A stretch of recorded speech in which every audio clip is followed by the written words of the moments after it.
All right, so I was thinking about theta, and I'm starting to get a much better understanding of what theta is. So this problem for 15, section 4, question 1, the context of the problem, right?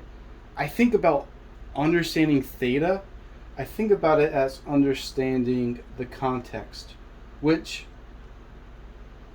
I used this phrase with the professor. He did not like this phrase, but that's just how I think about it. It's like understanding the context of a problem. It's not always a straightforward equation, although there are equations to find theta. But it's more about understanding how the problem is presenting itself than it is a straightforward formula. So this is the upper bound for z, and then the lower bound for z is 0, right? We understand that from a Cartesian perspective. We already understand this. We've already converted the bounds. Well, we got the r. Here is, right?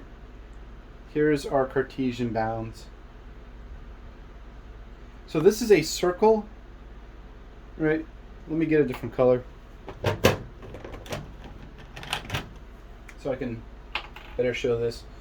So you have to think about the graph and how the problem is being shown. You have this is a 3D axis, right? This is z, this is y, this is x. So I'm going to do a dotted line for negative y and a dotted line for negative x. And since this is a z, right, because it's the square root of a square, you'll never get into the negative. So you can have negative y and negative x, but z is always going to be positive, so we're not worried about negative z.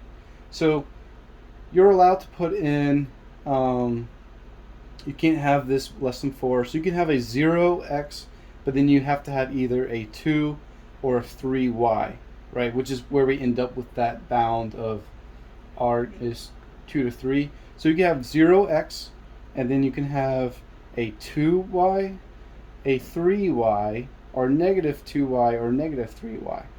And then if you have x, you can have a 0y, but you have to have at least 2x or 3x, or negative 2x or negative 3x.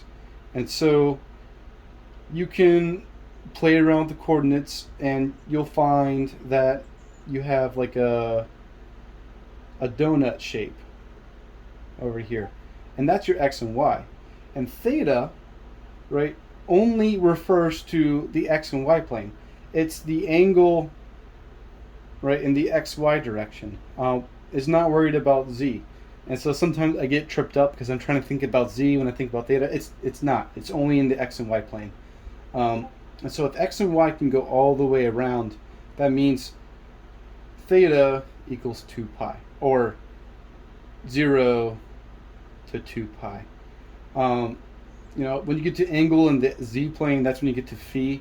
We're not worried about that. And so z, understanding this, it's like a concave cone, right? And I can't draw it because my brain just doesn't work like that.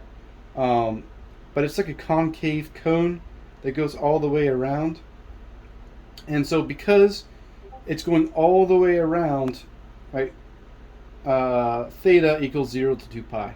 If it was like cut off one or another, like you had a quarter off, then you would have a different bound for theta.